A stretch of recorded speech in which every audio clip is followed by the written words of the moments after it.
Bismillahirrahmanirrahim.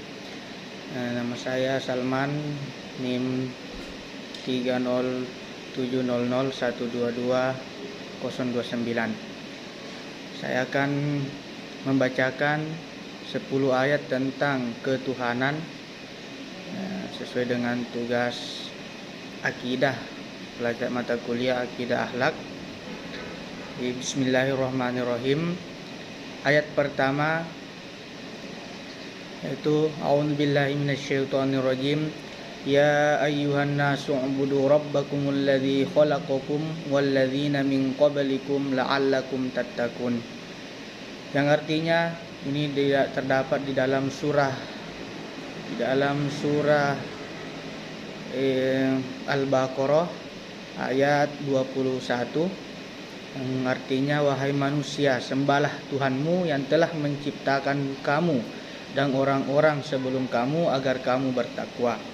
Kemudian ayat yang kedua yaitu masih dalam surah Al-Baqarah di ayat ke-22 yang berbunyi a'udzubillahi minasyaitonirrajim alladzi ja'ala lakumul arda firasyaw was samaa'a binaa'a wa anzala minas samaa'i maa'an fa akhraja bihi minas thamarati rizqan lakum fala taj'alu lillahi andada wa antum ta'lamun. Yang artinya dialah yang menjadikan bumi dan segala hamparan bagimu dan sebagai hamparan bagimu dan langit sebagai atap, dan dialah yang menurunkan air hujan dari langit, lalu dihasilkanlah dari hujan tersebut itu buah-buahan rezeki untukmu. Karena itu janganlah kamu mengadakan tandingan-tandingan bagi Allah padahal kamu mengetahui.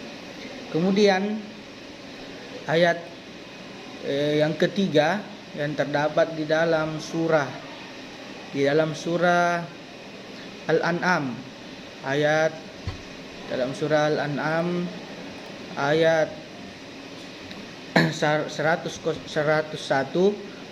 yang berbunyi a'udzubillahi minasyaitonirrajim badi'us samawati wal ard anna yakunu lahu waladun wa lam takul lahu shahibah wa khalaqa kulla syai'in wa huwa bikulli syai'in alim. Yang artinya dialah Allah pencipta langit dan bumi, dan bagaimana mungkin dia mempunyai anak padahal dia tidak mempunyai istri. Dia menciptakan segala sesuatu dan dia mengetahui segala sesuatu. Kemudian ayat yang keempat yaitu masih di dalam surah Al-An'am ayat 102 yaitu a'udzubillahi minasyaitonirrajim dzalikumullahu rabbukum la ilaha illahu khaliqu kulli syai'in fa'buduh wa huwa ala kulli syai'in wakil. Artinya itulah Allah Tuhan kamu, tidak ada Tuhan selain Dia, pencipta segala sesuatu, maka sembahlah Dia pemelihara segala sesuatu. Kemudian ayat yang kelima yaitu di dalam surah Al-Hadid ayat keempat yang berbunyi a'udzubillahi minasyaitonirrajim huwallazi khalaqas samawati wal arda fi sittati ayyam tsumma istawa 'alal arsy ya'lamu ma yaliju fil ardi wa ma yakhruju minha wa ma yanzilu minas sama'i wa ma ya'ruju fiha wa huwa ma'akum aina ma kuntum wallahu bima ta'maluna basir. Artinya dialah yang menciptakan langit dan bumi dalam 6 masa. Kemudian dia bersemayam di atas arasy. Dia mengetahui apa yang masuk ke dalam bumi dan apa yang keluar darinya, dan apa yang turun dari langit dan apa yang naik kepadanya, dan dia bersama kamu di mana saja kamu berada, dan Allah Maha melihat apa yang kamu kerjakan. Kemudian ayat selanjutnya yaitu ayat yang tentang ketuhanan yang urutan ke-6 terdapat di dalam surah Asy-Syura ayat 11 yang berbunyi a'udzubillahi minasyaitonirrajim fatirus samawati wal ardi ja'ala lakum min anfusikum azwaja wa minal an'ami azwaja yadra'ukum fihi laisa kamitslihi syai' wa huwas samiul basir. Allah pencipta langit dan bumi. Dia menjadikan bagi kamu pasangan-pasangan dari jenis kamu sendiri dan dari jenis hewan ternak pasangan-pasangannya juga, dan dijadikannya kamu berkembang biak dengan jalan itu. Tidak ada sesuatu pun yang serupa dengan dia. Dialah yang maha mendengar lagi maha melihat. Kemudian ayat yang ketujuh, yaitu terdapat di dalam surah Al-Hasyr ayat ke-22 yang berbunyi a'udzubillahi minasyaitonirrajim huwallahu alladzi la ilaha illa huwa alimul ghaibi wasyahadah huwar rahmanur rahim. Artinya, dialah Allah dan tiada Tuhan yang berhak disembah selain Dia, Raja yang maha suci, yang maha sejahtera, yang mengaruniai keamanan, yang maha memelihara, yang maha perkasa, yang maha kuasa, yang memiliki segala keagungan. Maha suci Allah dari apa yang mereka persekutukan. Kemudian selanjutnya ayat yang ke-8 masih dalam surah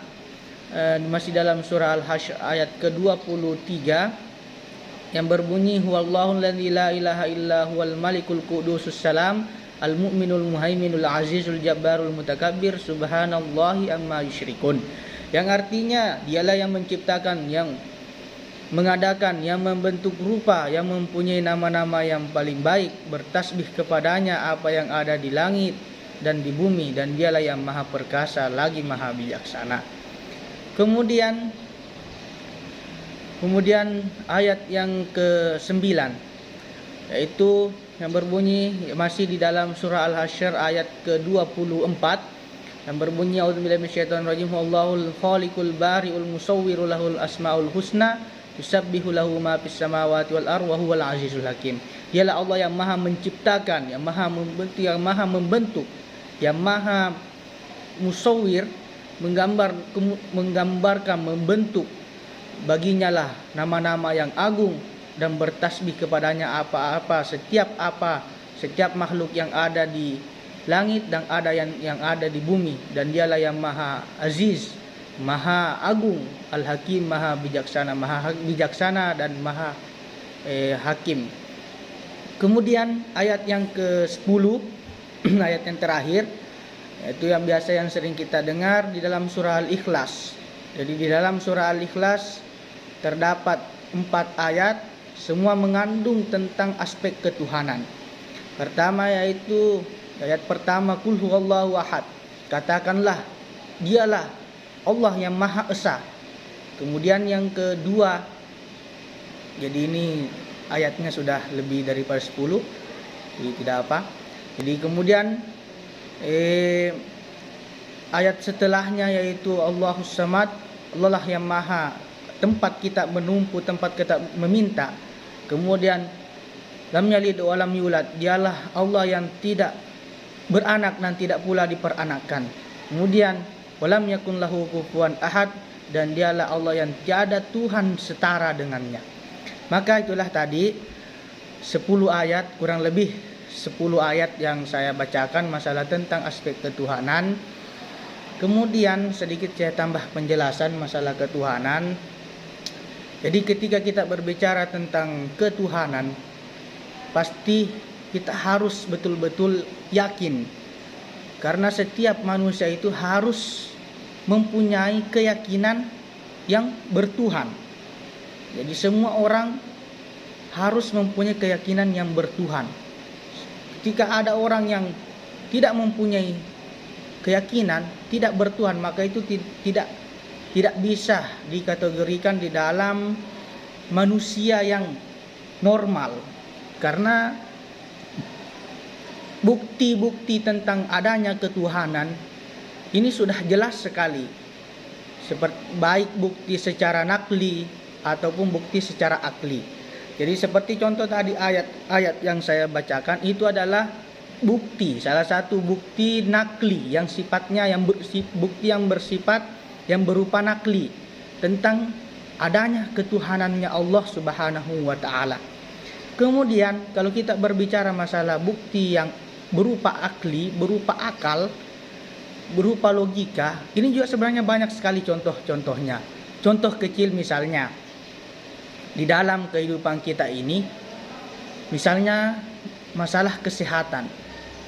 Semua orang pasti menginginkan yang namanya sehat, yang namanya kesehatan. Tetapi salah satu bukti bahwasanya adanya Allah yang mengatur segala gerak-gerik kita, segala bentuk daripada tubuh kita, sehingga walaupun semua orang ini berkeyakinan mau untuk semuanya orang pasti punya kemauan untuk sehat, tapi kenapa ada orang sakit? Kenapa ada orang sakit? Inilah salah satu bukti bahwasanya penyakit ini adalah ada yang mengatur, ada yang memberikan penyakit. Karena tidak mungkin penyakit ini datang dengan sendirinya, dan tidak mungkin pula juga ada orang yang sengaja ingin sakit. Tapi karena adanya Allah, Allah lah, inilah salah satu bukti bahwasanya Allah ada. Allah ada, sehingga kadang ada orang terkena penyakit, terkena cobaan, musibah. Ini semua adalah salah satu bukti daripada adanya Allah. Karena Allah lah yang memberikan kesehatan, memberikan sakit, dan memberikan segala sesuatu. Bahkan dikatakan bahwasanya gerak-geraknya saja kita ini semua diatur oleh Allah Subhanahu wa taala. Maka di dalam sistem nafi isbat dikatakan bahwasanya tiada Tuhan yang berhak disembah kecuali Allah. Allah lah yang maha segala-galanya, Allah yang maha kuasa. Jadi tiada yang berkuasa selain daripada Allah. Dengan obat kita bisa sembuh, tapi harus bergantung dengan keinginan Allah Subhanahu wa taala. Tetapi Allah Subhanahu wa taala mampu menyembuhkan tanpa dengan asbab obat. Obat tidak dapat menyembuhkan karena dengan izin Allah Subhanahu wa taala. Obat juga dapat menyembuhkan, harus juga dengan izin Allah Subhanahu wa taala. Tapi Allah dapat menyembuhkan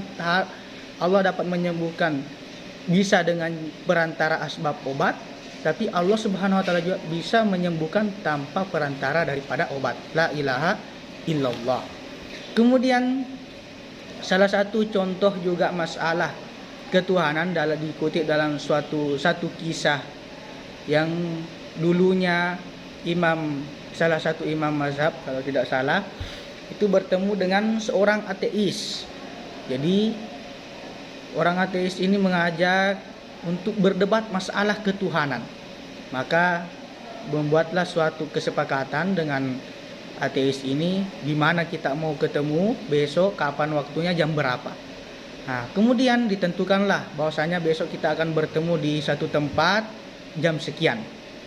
Maka keesokan harinya tibalah waktunya. Seorang ateis ini sudah datang ke tempat untuk yang disepakati untuk ditempati berdebat tadi.